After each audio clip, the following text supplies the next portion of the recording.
Hi, welcome back to the Disaster Lessons Factory. I'm Mike Chaplin, and hopefully you've seen my aim in this channel is to get lessons and ideas from other people's experience to you, the disaster manager, at times when you want or need them. Lessons aren't always from the past. There's a ton of research being done in our universities which has direct relevance to you as disaster management practitioners. I've heard disaster management described as a combination of getting information flow and getting logistics right. In this episode, I want to focus on that last one, logistics, or emergency supply, as it's known in Queensland, and the lessons that have emerged from research. In 2018, a team from from New Zealand's Lincoln University, Griffith University, and the Queensland Office of the Inspector General Emergency Management wrote a peer-reviewed paper in the Journal of Humanitarian Logistics and Supply Chain Management. It was entitled Best Practice Relief Supply for Emergency Services in a Developed Economy, and it produced a list of 11 practical recommendations to assist best practice in emergency management. So let's look at what it said, and here are my top 10. Emergency supplies are science, so its first recommendation might seem obvious. Have a proper process and keep supporting documentation. Well-defined processes, clearly documented, sequential and logical steps for the acquisition and provision of emergency supplies are the first step in getting your logistics right. Have them in place beforehand. Don't invent them during an event.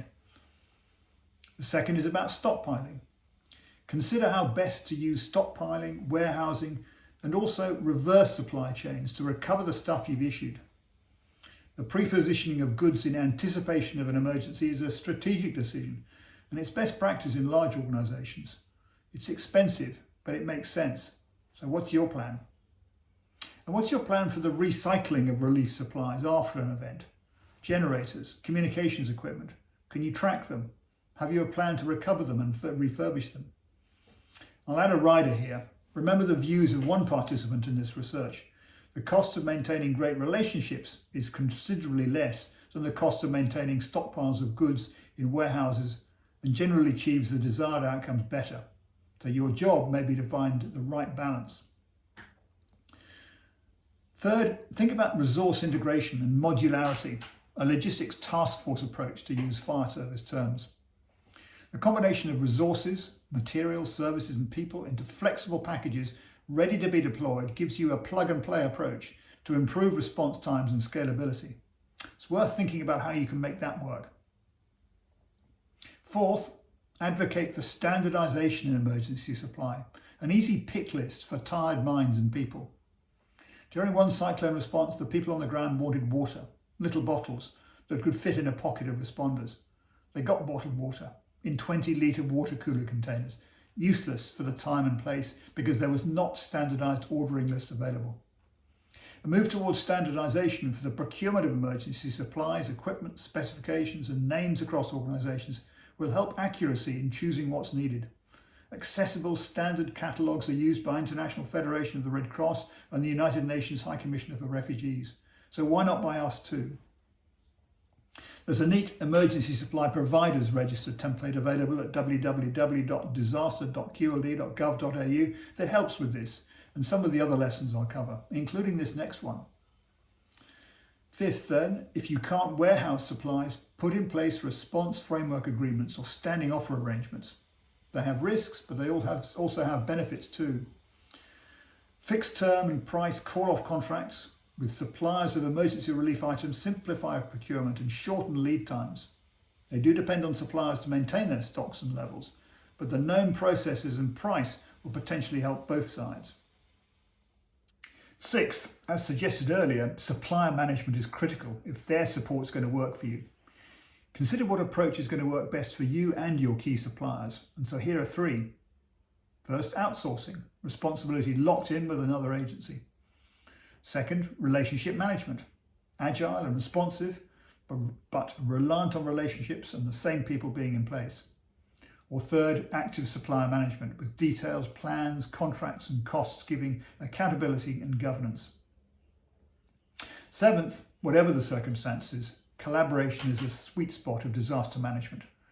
There is no guarantee that every element of the emergency management organisation knows where all the supplies and assets are in peacetime. Disasters require a coordinated response. A preparation requirement, therefore, is for resource sharing arrangements or assets that allow visibility and flexibility across responding agencies, businesses, and the local community. And that's likely to be a continuing task. Eighth, think fast-track procurement. Have it in place and funding arrangements agreed by all. This means establishing prior approval that it's okay to depart from usual procurement procedures in extreme situations, remembering that delegation and local procurement is often a faster route to supplies.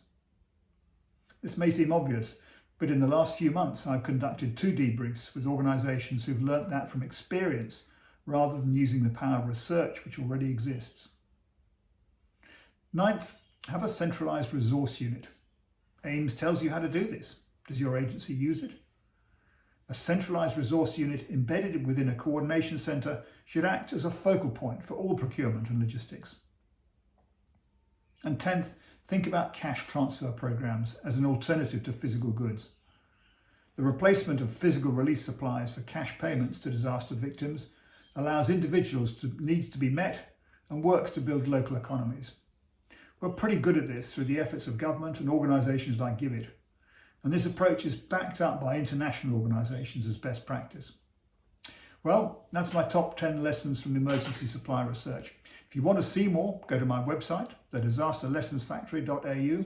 If you want to know even more, of course, read the paper, or please come and talk to me. Thanks so much for joining. If you want to see the next update, please subscribe to this channel and ring the bell to make sure you don't miss anything. And I look forward to talking to you again soon. If you want to see the next update, please subscribe to this channel and ring the bell to make sure you don't miss anything. And I look forward to talking to you again soon.